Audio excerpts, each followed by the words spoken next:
चलिए तो आज की इस वीडियो में हम लोग एनसीईआरटी मैथ क्लास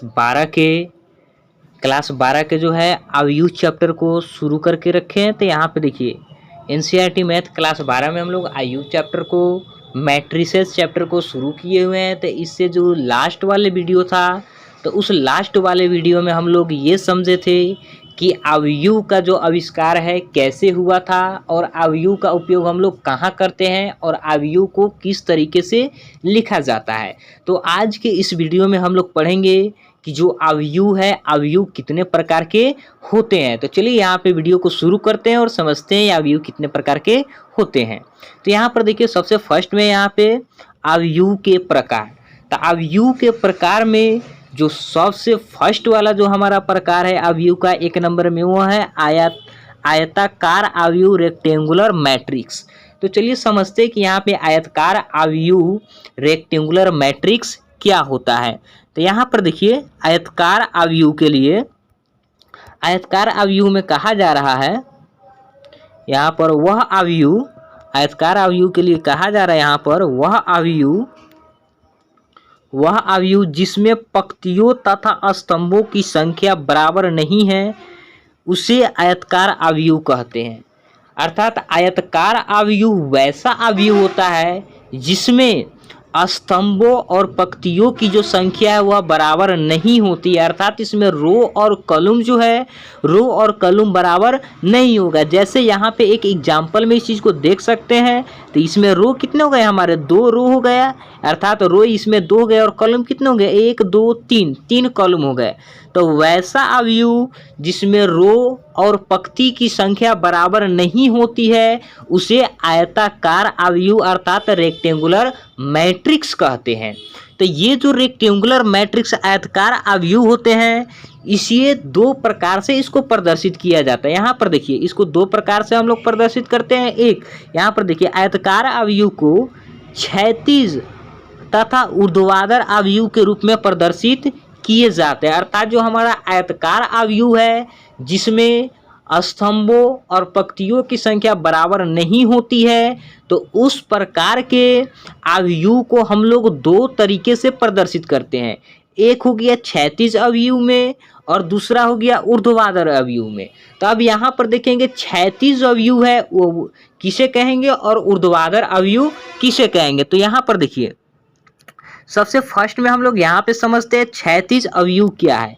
यहाँ पर देखिए क्षैतिज अवयव क्या है इस चीज को समझते हैं क्षैतिज अवयव। तो यहाँ पर देखिए वह अवयव जिसमें स्तंभों की संख्या पंक्तियों की संख्या से ज्यादा हो तो उसे क्षैतिज अवयव कहते हैं। जैसे में यहाँ पर देखिए ये बात ध्यान में रखना, इसमें है स्तंभों की संख्या पंक्तियों की संख्या से ज्यादा होगा। अर्थात इसमें जो स्तंभ है अर्थात जो कॉलम है कॉलम की संख्या ज्यादा होगा और रो की संख्या कम होगा उसे क्षैतिज अवयव अर्थात हॉरिजॉन्टल मैट्रिक्स कहेंगे। तो क्षैतिज अवयव जो है हमारा आयताकार अवयव के अंतर्गत ही आता है जिसमें रो और कॉलम बराबर नहीं होता है। इसमें कॉलम जो है स्तंभ है इसका मान ज्यादा होता है और पंक्ति जो है रो है उसका मान कम होता है। तो इसे हम लोग क्षैतिज अवयव के नाम से जानते हैं। जैसे यहाँ पर एक यहाँ पे अवयव है जिसमें रो हमारा 2 गो है, यहाँ पे रो हमारा 2 गो है और इसमें 1 2 3 हमारा क्या है कॉलम है। कॉलम अर्थात स्तंभों की संख्या इसमें ज्यादा है। तो स्तंभों की संख्या ज्यादा है तो इसे क्षैतिज अवयव कहेंगे और ये क्षैतिज अवयव आयताकार अवयव का प्रदर्शन करने का रूप है। इसमें भी ये रो और कॉलम बराबर नहीं है तो ये भी क्या है हमारा ये भी आयताकार अवयव है, लेकिन आयताकार अवयव में ये क्षैतिज अवयव है। अब चलिए इसके जो दूसरे प्रकार है आयताकार अवयव को उसको देखते हैं। दूसरा हमारा था ऊर्ध्वाधर अवयव। तो यहाँ पर समझते हैं ऊर्ध्वाधर अवयव क्या है। तो यहाँ पर देखिए ऊर्ध्वाधर अवयव के लिए यहाँ पर हमारा ऊर्ध्वाधर अवयव के लिए यहाँ पर जो मान दिया गया है वहाँ पर देखिए यहाँ पे ऊर्ध्वाधर अवयव वर्टिकल मैट्रिक्स बोलते हैं। ऊर्ध्वाधर अवयव को हम लोग वर्टिकल मैट्रिक्स बोलेंगे। तो यहाँ पर देखिए वह अवयव जिसमें पंक्तियों की संख्या स्तंभों की संख्या से ज्यादा हो उसे ऊर्ध्वाधर अवयव कहेंगे। अर्थात ये भी सेम टू सेम हमारा किसके जैसा है जो अभी पढ़े क्षैतिज के जैसा, तो क्षैतिज में स्तंभों की संख्या ज़्यादा थी, तो ऊर्ध्वाधर में हमारी पंक्तियों की संख्या ज़्यादा होगी और स्तंभों की संख्या कम होगी। यहाँ पर देखिए, पंक्तियों की संख्या स्तंभों की संख्या से ज़्यादा हो तो उसे हम लोग ऊर्ध्वाधर आव्यूह कहेंगे।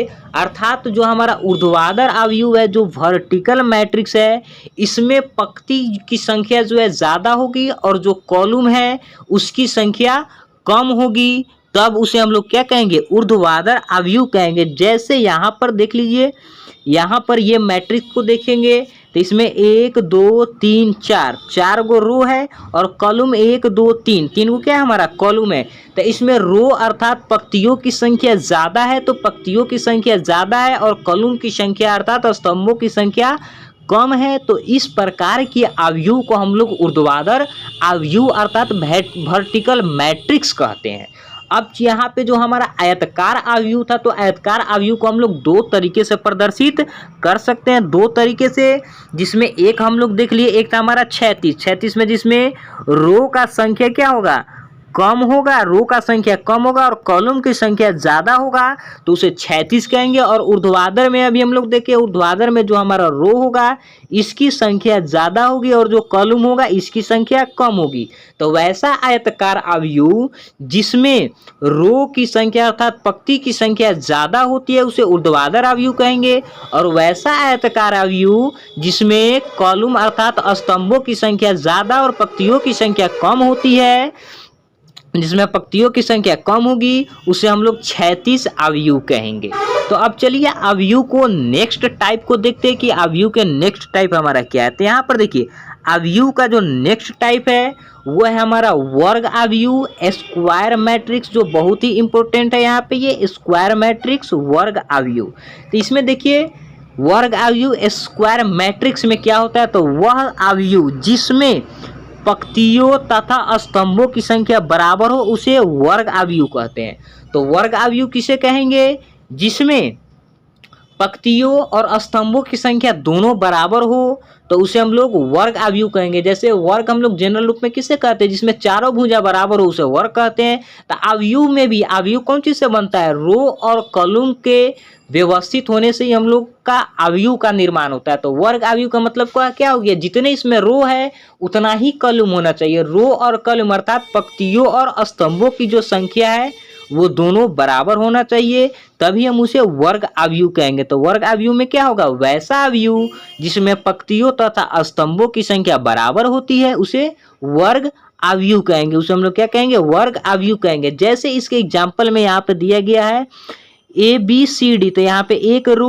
और यहाँ पे एक रो, दो रो हो गया और दो कॉलम हो गया, अर्थात यहाँ पे 2 गुने 2 का है। अर्थात यहाँ पर जो आव्यूह की कोटि है वह 2 गुने 2 अर्थात 2 गो कॉलम भी और 2 गो रो भी। जैसे यहाँ पे 3 4 6 7, इसमें भी हमारे कितना है, 2 रो और 2 कॉलम है, अर्थात ये भी 2 गुने 2 का है, अर्थात इसमें रो भी 2 है और कॉलम भी 2 है। तो ये सारे के सारे हमारे वर्ग आव्यूह कहलाएंगे। अब जैसे यहाँ पर देखिए A1 B1 C1 A2 B2 C2 A3 B3 C3, तो 1 2 3 अर्थात इसमें रो भी 3 गो और 1 2 3 कॉलम भी 3 गो, अर्थात ये 3 गुने 3 का, ये 3 गुने 3 का वर्ग आव्यूह है। इसमें आव्यूह, इस आव्यूह में जो रो है वो भी 3 है और यहाँ पे जो कॉलम है ये भी 3 है, अर्थात स्तंभों और पंक्तियों की संख्या दोनों समान है। तो इसे हम लोग क्या कहेंगे, वर्ग आव्यूह कहेंगे। वर्ग आव्यूह जो होता है, वर्ग आव्यूह में m बराबर m होता है। जहाँ अगर इसको हम लोग जो पंक्ति है, पंक्ति को अगर m मानते हैं, जो पंक्ति है पंक्ति को m मानते हैं और स्तंभ को n मानते हैं, तो ये m बराबर n होंगे, अर्थात इसमें रो बराबर कॉलम होंगे। तो जो वर्ग आव्यूह होता है, तो वर्ग आव्यूह में m बराबर n अर्थात रो बराबर कॉलम होते हैं। अब चलिए इसके आव्यूह के नेक्स्ट टाइप को देखते हैं। तो यहाँ पर देखिए, नेक्स्ट टाइप जो है हमारा वह है पंक्ति आव्यूह या पंक्ति सदिश। यहाँ पर देखिए जो हमारा नेक्स्ट टाइप है वह है पंक्ति आव्यूह या पंक्ति सदिश है। तो चलिए इस चीज को समझते हैं, पंक्ति आव्यूह किसे कहते हैं या पंक्ति सदिश किसे कहते हैं। तो यहाँ पर देखिए, वह आव्यूह जिसमें केवल एक ही पंक्ति हो उसे पंक्ति आव्यूह या पंक्ति सदिश कहते हैं। ये तो बहुत ही आसान है। पंक्ति आव्यूह में सिर्फ क्या होना चाहिए, एक ही रो होना चाहिए, जिसमें एक ही रो होना चाहिए। अब एक ही रो है तो कॉलम कितना भी हो सकते हैं, कॉलम जो है कॉलम कितना हो सकता है, लेकिन रो कितना होना चाहिए, इसमें एक ही होना चाहिए। जैसे यहाँ पे एग्जाम्पल में यहाँ पे 3 4 तो ये एक ही रो है, लेकिन कॉलम इसमें कितने हमारे 2, अर्थात ये 1 गुने 2 का व्यू है। इसे इसमें देखिए रो हमारा 1 है, इसमें रो 1 है और कॉलम 1 2 3 अर्थात 1 गुने 3 अर्थात 1 गुने 3 का व्यू है। इसमें सिर्फ पंक्ति है। यहाँ पे 1 3 7 8 इसमें एक ही रो है, जबकि कॉलम इसमें कितने 4 1 2 3 4 कॉलम है। तो ये 1 गुने कितना हो गया 4 अर्थात 1 गुने 4 का ये अवयव है। तो पंक्ति अवयव समझ में आ गया होगा कि पंक्ति अवयव क्या है। वैसा अवयव जिसमें सिर्फ पंक्ति होनी चाहिए कितनी, एक, जिसमें सिर्फ एक ही पंक्ति हो, केवल एक ही पंक्ति, तो उसे हम लोग क्या कहेंगे पंक्ति अवयव। पंक्ति एक होनी चाहिए, कॉलम कितना भी हो सकता है, लेकिन पंक्ति हमारा कितना होना चाहिए एक, तभी उसे हम लोग पंक्ति अवयव या पंक्ति सदिश कहेंगे। तो अब चलिए यहाँ पे जो अवयव को फिर अब नेक्स्ट टाइप देखते हैं। तो देखिए यहाँ पे जो नेक्स्ट टाइप है हमारा, वह नेक्स्ट टाइप है स्तंभ अवयव या स्तंभ सदिश। यहाँ पर देखिए स्तंभ अवयव या स्तंभ सदिश है। तो स्तंभ अवयव और स्तंभ सदिश को देखते हैं। तो देखिए वह अवयव जिसमें केवल एक ही स्तंभ हो उसे स्तंभ अवयव या स्तंभ सदिश कहते हैं। तो देखिए उसके जैसे अभी हम लोग पढ़े पंक्ति अवयव, जस्ट उसके विपरीत स्तंभ अवयव। पंक्ति अवयव में पढ़े कि उसमें सिर्फ क्या होना चाहिए एक ही पंक्ति होना चाहिए केवल, लेकिन स्तंभ अवयव में केवल एक ही स्तंभ होना चाहिए, उसे हम लोग स्तंभ अवयव कहेंगे। और इसमें जो है पंक्ति हमारे कितने भी हो सकते हैं, लेकिन स्तंभ हमारे एक होने चाहिए। जब स्तंभ हमारे एक होंगे तो उसे हम लोग स्तंभ अवयव या स्तंभ सदिश कहेंगे। जैसे यहाँ पे एग्जाम्पल में देखिए 6 7, तो इसमें कॉलम कितने हमारे कॉलम 1 है, और जबकि रो इसमें हमारे 2 है, तो 2 गुने 1, इसमें रो हमारे 1 2 3, रो हमारे 3 हो गए, जबकि कॉलम हमारे इसमें 1 है, अर्थात ये 3 गुने 1 का हो गया। तो यह हमारा क्या हो गया, जो ये अवयव है ये 3 गुने 1 का अवयव है। अब यहाँ पर देखिए 1 2 3 4, यहाँ पे हमारा रो कितने हो गए 4, लेकिन कॉलम कितने हैं एक ही कॉलम में है, तो इसे हम लोग क्या कहेंगे स्तंभ अवयव कहेंगे, स्तंभ सदिश कहेंगे। तो स्तंभ सदिश और स्तंभ अवयव आपको समझ में आ गया। तो अब चलिए नेक्स्ट टाइप को देखते हैं। तो नेक्स्ट टाइप हमारा देखते हैं कितना क्या है। तो नेक्स्ट टाइप जो है हमारा शून्य या रिक्त अवयव है। यहाँ पर देखिए ये शून्य या रिक्त अवयव, ये बहुत ही इंपॉर्टेंट है, शून्य या रिक्त अवयव। तो वह अवयव जिसका प्रत्येक अवयव शून्य हो उसे शून्य अवयव कहते हैं, इसे ओ से प्रदर्शित करते हैं। तो यहाँ पे शून्य अवयव में कुछ नहीं है, शून्य अवयव या रिक्त अवयव जिसको जीरो या नल वेक्टर कहते हैं, जीरो या नल वेक्टर कहेंगे।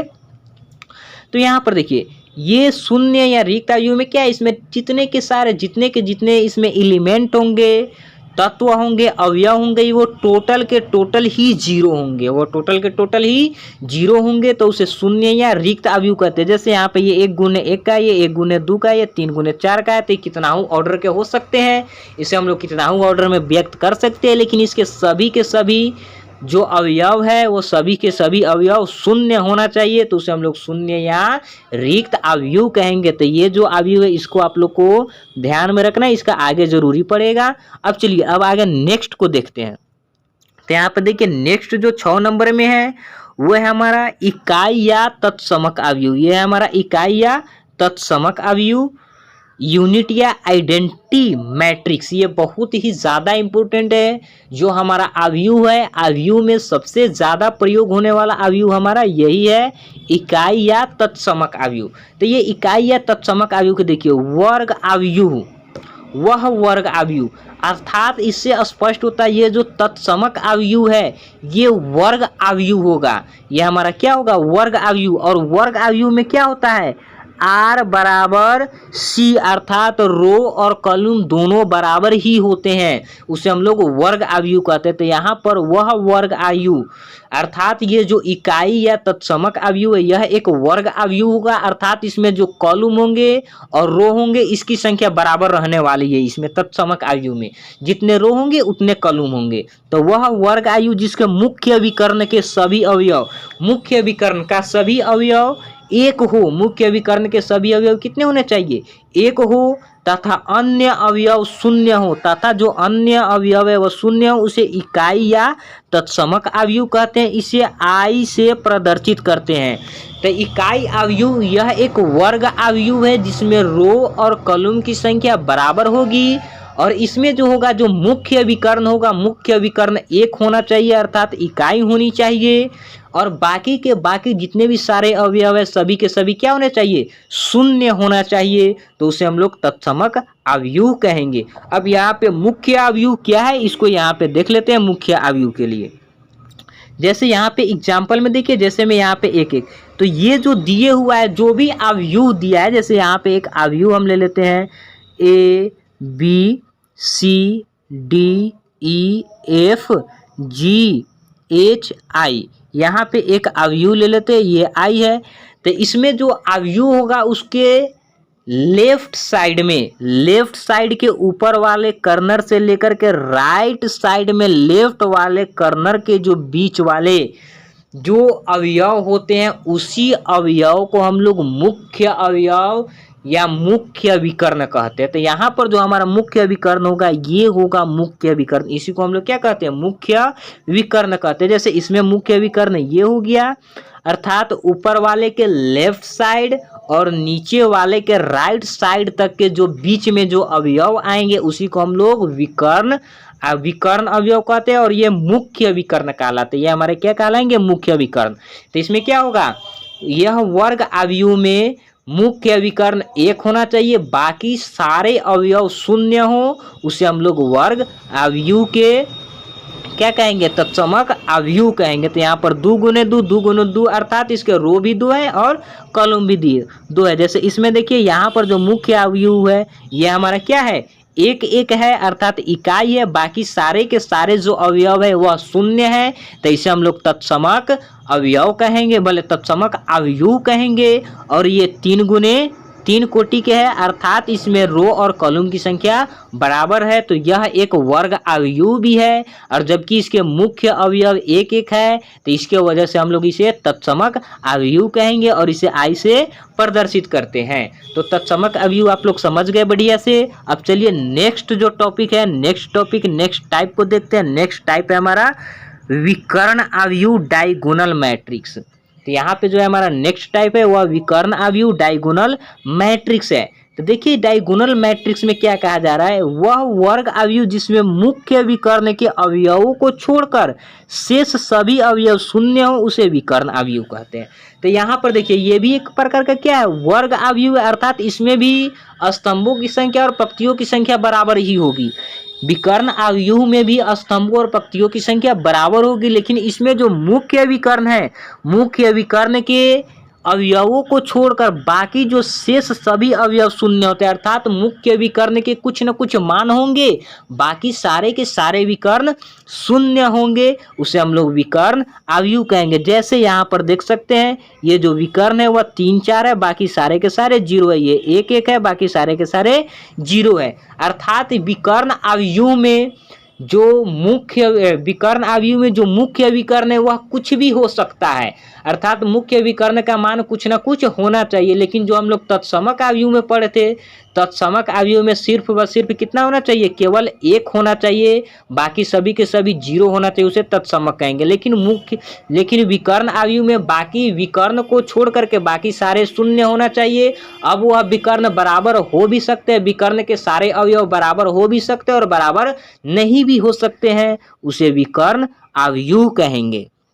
अब चलिए इसके नेक्स्ट को देखते हैं। तो नेक्स्ट जो है हमारा वो है अदिश अवयव स्केलर मैट्रिक्स। तो यहाँ पे जो हमारा नेक्स्ट है वो है अदिश अवयव स्केलर मैट्रिक्स। तो इसको समझते हैं। वह वर्ग अवयव, ये भी क्या है हमारा वर्ग अवयव भी है, अर्थात इसमें स्तंभों और पंक्तियों की संख्या इसमें भी बराबर होगी, जिसके मुख्य विकर्ण के सभी अवयव बराबर हो। अर्थात इसमें देखिए जो मुख्य विकर्ण है उसके सभी अवयव बराबर होना चाहिए। जैसे मुख्य विकर्ण में एक एक है तो सभी एक एक, दो दो है तो सभी दो दो, तीन तीन है तो सभी के सभी तीन तीन।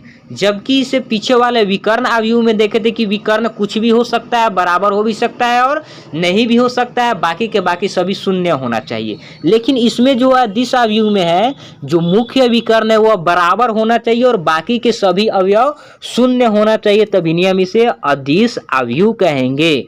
इसे हम लोग अदिश अवयव कहेंगे, अर्थात ये मुख्य विकर्ण के सभी अवयव बराबर हो तथा अन्य सभी अवयव शून्य हो तो उसे सदिश अवयव कहते हैं। जैसे यहाँ पे एग्जाम्पल में है ए हो गया, बाकी सभी जीरो है, ये के हो गया। अब के जगह पे कुछ भी हो सकता है, जैसे यहाँ दो दो दो तो सभी दो ही होना चाहिए, एक एक हो गया, तीन तीन तीन, चार चार चार, पाँच पाँच पाँच, अर्थात कुछ भी होना चाहिए, सभी बराबर होना चाहिए।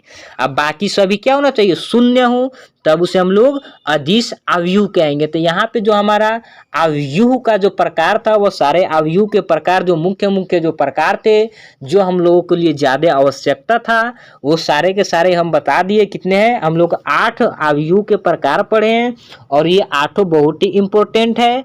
तो आई होप कि आप लोग को समझ में आ गया होगा कि जो अवयव है वो कितने प्रकार के होते हैं और कौन कौन से होते हैं और कैसे कैसे होते हैं। तो चलिए यहाँ पे अब इसमें एक नोट है, इस नोट को समझते हैं कि नोट में क्या लिखा है। देखिए नोट में लिखा है प्रत्येक अदिश अवयव, जो अभी हम लोग अदिश अवयव पढ़े हैं, तो प्रत्येक अदिश अवयव विकर्ण अवयव है, अर्थात जितने भी अदिश अवयव है वह विकर्ण अवयव होंगे, क्योंकि अदिश अवयव में विकर्णों की जो मुख्य विकर्णों की जो अवयव है वह सभी बराबर होते हैं, जबकि विकर्ण अवयव में सभी बराबर हो भी सकते हैं और नहीं भी हो सकते। तो अदिश अवयव एक प्रकार के विकर्ण अवयव होंगे, क्योंकि अदिश अवयव में टोटल के टोटल जो विकर्ण होंगे, टोटल के टोटल जो विकर्ण होंगे वो क्या होंगे, बराबर होंगे। बाकी जो विकर्ण अवयव होंगे उसमें बराबर हो भी सकते हैं मुख्य विकर्ण और बराबर नहीं भी हो सकते हैं। तो अदिश अवयव एक प्रकार के क्या होंगे, विकर्ण अवयव होंगे। अब यहाँ पे देता था प्रत्येक इकाई अवयव, जितने भी इकाई अवयव है वह विकर्ण अवयव होंगे। ये जितने भी यानी प्रत्येक इकाई अवयव है, इकाई अवयव का तो अवयव जो है उसका तो मान फिक्स है, कितना होता है 1 0 0 1। ये 2 गुने 2 के लिए, 3 गुने 3 के लिए होगा तो उसमें 3 गुने 3 ऑर्डर का लगाएंगे। तो ये क्या होगा, एक अवयव जो है ये विकर्ण अवयव होगा तथा ये सदिश अदिश अवयव भी होंगे, क्योंकि अदिश अवयव में सभी जो है मुख्य विकर्ण अवयव बराबर होना चाहिए। तो इकाई में सभी जो मुख्य अवयव है वो बराबर होते हैं। तो ये जो इकाई अवयव है यह विकर्ण अवयव भी होता है और अदिश अवयव भी होता है। लेकिन यहाँ पे देखिए, परंतु प्रत्येक विकर्ण अवयव अदिश अवयव या इकाई अवयव नहीं हो सकता है, क्योंकि इकाई अवयव के लिए फिक्स है कि एक एक होना चाहिए। तो प्रत्येक विकर्ण जो है विकर्ण अवयव है वह अदिश अवयव या इकाई अवयव नहीं हो सकता है, क्योंकि विकर्ण अवयव का जो मान है मुख्य विकर्ण का वह फिक्सेबल नहीं होता है, जबकि अदिश में फिक्स है कि सभी मुख्य अवयव का जो मान है वह बराबर बराबर ही होना चाहिए, और इकाई में भी फिक्स है कि सभी का 1 होना चाहिए मुख्य अवयव का मान, बाकी सभी का सभी 0 होना चाहिए। तो आई होप कि आप लोगों को समझ में आ गया होगा ये कितने प्रकार के होते हैं और कौन कौन से होते हैं।